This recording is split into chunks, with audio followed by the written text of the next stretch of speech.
All India Banjara सेवा संघ के इस राष्ट्रीय अखिल भारतीय कार्य समिति में मंच पर उपस्थित हमारे बहुत ही सम्मानित जुझारू नेता, बड़े भाई, मार्गदर्शक आदरणीय श्री अमर सिंह तिलावत जी,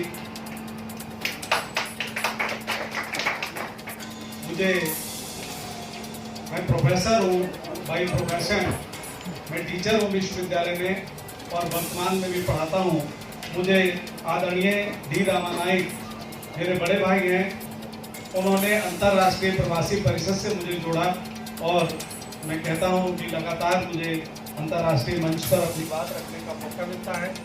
ऐसे आदरणीय रामानायक जी, डॉक्टर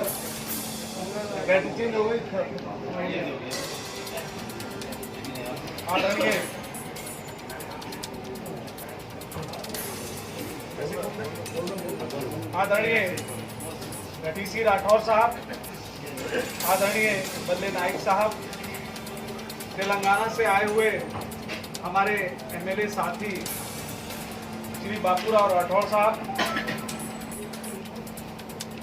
आप किसी भी सोशलिस्ट की किताब पढ़ लीजिए, कोई समाजशास्त्री की किताब पढ़ लीजिए, चाहे जे चट्टन हो, चाहे गुरी हो, चाहे कोई भी देश का हो जिन्होंने समाजशास्त्र पढ़ा है, देखिए आप उसमें बताया है। लेकिन मैं आपको एक उदाहरण दे रहा हूं, एक विद्रूपता का, एक अंतर विरोध का, कि उत्तर प्रदेश में ढेर सारे बंजारे हैं, लेकिन जहां नॉमेनक्लेचर चेंज हुआ, कुछ लोगों के सर्टिफिकेट्स जो है वो नट से बनते हैं, कुछ के ग्वाल से बनते हैं, भाषा एक है, सारे गोत्र एक जैसे हैं, सारा खान पान एक जैसा है, सारे गाने एक जैसे हैं, कुछ भी चेंज नहीं है। रत्ती भर अगर चेंज हो तो मेरी गर्दन काटी दो। लेकिन उसके बाद भी वहां पर लोग रिश्तेदारियां भी करते हैं, सब करते हैं, लेकिन एक साथ बैठ के एक आवाज बनाने को तैयार नहीं।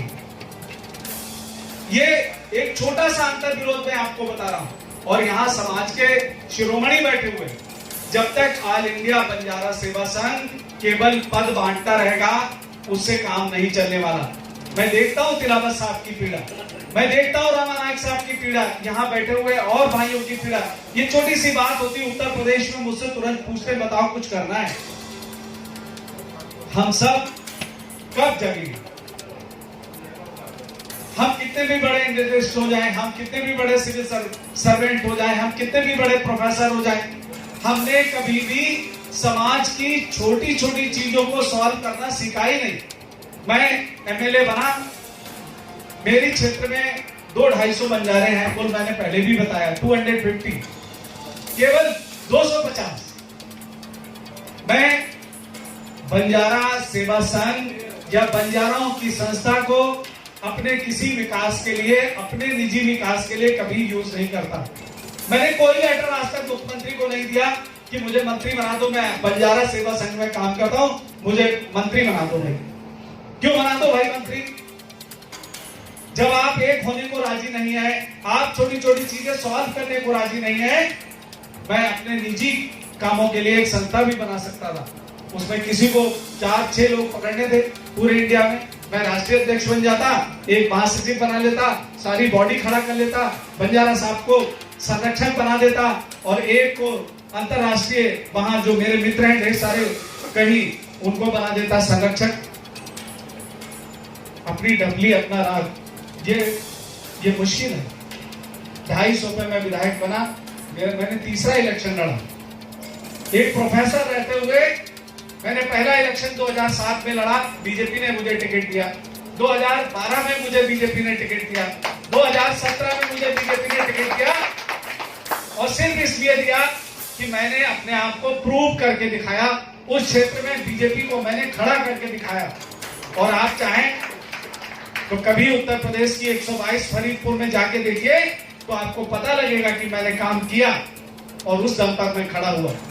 लेकिन बंजारों की सेवा के लिए फिर जब मुझे पद मिल गया, तो मैंने जब भी विधानसभा में बोला, तो मैंने सदैव कहा, रामा साहब ने कहा कि हर बार बोलना है कि बंजारा डेवलपमेंट बोर्ड का गठन उत्तर प्रदेश में होना चाहिए, क्योंकि एक लाइट हाउस की तरह उत्तर प्रदेश काम कर सकता है। एक लाइट हाउस की तरह उत्तर प्रदेश काम कर सकता है, क्योंकि वहां पर जनसंख्या का बड़ा दबाव है, एक बड़ी विधानसभा है और लाइट हाउस से रोशनी मिल सकती है। मैंने हर बार उस दिन के बाद जब मेरी कर्नाटक में बात उनसे हुई, उसके बाद मैंने हर अपने भाषण में विधानसभा में जब भी मुझे बोलने का मौका मिला, मैंने उसमें कहा कि उत्तर प्रदेश बंजारा विकास परिषद का गठन करिए। एक बार बोला, 2 बार बोला, 3 बार बोला और बोलूंगा, और जब तक सदन में रहूंगा बोलता रहूंगा। एक बात और बताना चाहता हूं कि उत्तर प्रदेश में गंगा जो निकलती है, अगर गढ़ देखा है लोगों ने, यहां से गढ़ मुक्तेश्वर, वहां से लेकर और फिर कानपुर और फिर चली जाती। उसके दक्षिण में, साउथ में जो बंजारे हैं, जो मेरे रिश्तेदार भी हैं, उनको ओबीसी का रिजर्वेशन मिलता है। लेकिन मुझे नहीं मालूम वो समाज के लोगों ने उस समय क्या किया कि इधर वाले, जिधर मैं रहता हूं नॉर्दर्न साइड में, जो कि नेपाल के बॉर्डर के किनारे किनारे पूरा इलाका है, उसमें नॉमेनक्लेचर चेंज होने की वजह से उनको शेड्यूल कास्ट का एक जो है रिजर्वेशन मिल गया। ग्वाल से बनता सर्टिफिकेट, मेरे बुजुर्गों के सबके ग्वाल और वही अपभ्रंश होता हुआ ग्वाल बन गया, और उससे मिलता है, किसी को नट से मिलता है, किसी को और 1-2 ब्रजवासी और कुछ ऐसे मिलता है, लेकिन उनको मिलता है। और उसका फायदा हुआ, उसका बहुत बड़ा फायदा हुआ। मेरी 3 पीढ़ियों में सारे लोग नौकरी करते थे। मेरे पिता ही टीचर थे, मैं प्रोफेसर हूँ यूनिवर्सिटी में, मेरा 10वां जॉब है, मेरी बेटी सिविल सर्विस में है, और बहुत बहुत लोगों को फायदा हुआ, मेरे अलावा भी। मैं कहना चाहता हूं इस समाज से सिर्फ मैं रास्ता दिखलाने नहीं आया हूं, मैं अपनी पीड़ा बता रहा हूं कि हम सब छोटी छोटी समस्याओं को जब तक हल नहीं करेंगे, एक साथ बैठना शुरू नहीं करेंगे। अगर मैंने तेलंगाना के साथ बैठना शुरू किया तो तेलंगाना के लोग समझ में आते हैं, उनकी पीड़ा समझ में आती है। बंजारा साहब का मैं देखता हूं, अभी मैं रास्ते में अपने गनरों को बता रहा था आपके बारे में, और वो बड़े इंटरेस्ट से सुन रहे। लोगों ने संघर्ष किया, लोगों ने अपनी पर्सनालिटी को निखारा और समाज की बातों को सुनने की कोशिश करते हैं। और हम सब जब तक बैठेंगे नहीं, ये आज की बैठक या दिल्ली में इससे पहले बैठक हुई, वो बहुत सार्थक हुई। हम सब बैठे, उत्तर प्रदेश में भी बैठे, जब आप आदेश करेंगे मैं इंतजाम कर दूंगा, जब कहेंगे कर दूंगा। और बस एक ही बात पे, एक ही की पॉइंट मेरा है कि छोटी छोटी समस्याओं का पहले समाधान, और ये जो अम्ब्रेला संस्था है जिसे मैं बचपन से देखता आ रहा हूं, ये इसका डिजिटल अखबार, हम जानते हैं कि प्रिंट अखबार छापने में मुश्किल है।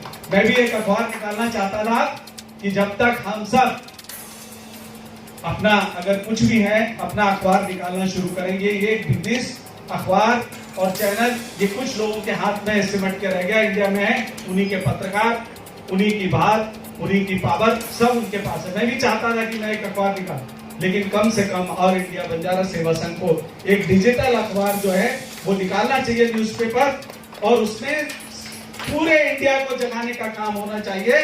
और जो भी सहयोग होगा बराबर का मैं दूंगा, जो बाकी बचेगा, जो कमी आएगी मैं दूंगा।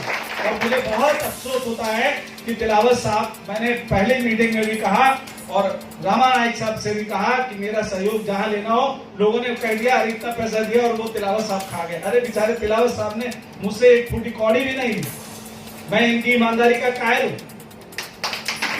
मैंने बहुत कोशिश की, उन्होंने कहा नहीं, जब जरूरत होगी तब बताएंगे। तो हम सब मिलकर एक ऑल इंडिया बंजारा सेवा संघ का डिजिटल अखबार निकालें, और वो ईमानदारी के साथ, अच्छे लोगों के साथ इंडिया भर से रिपोर्ट्स करें प्रॉब्लम, और एक आवाज के तौर पर जो है वो खड़ा हो और हर जगह की चिंता करें। बहुत बहुत सभी का धन्यवाद। जय हिंद, जय भारत, जय बंगाल।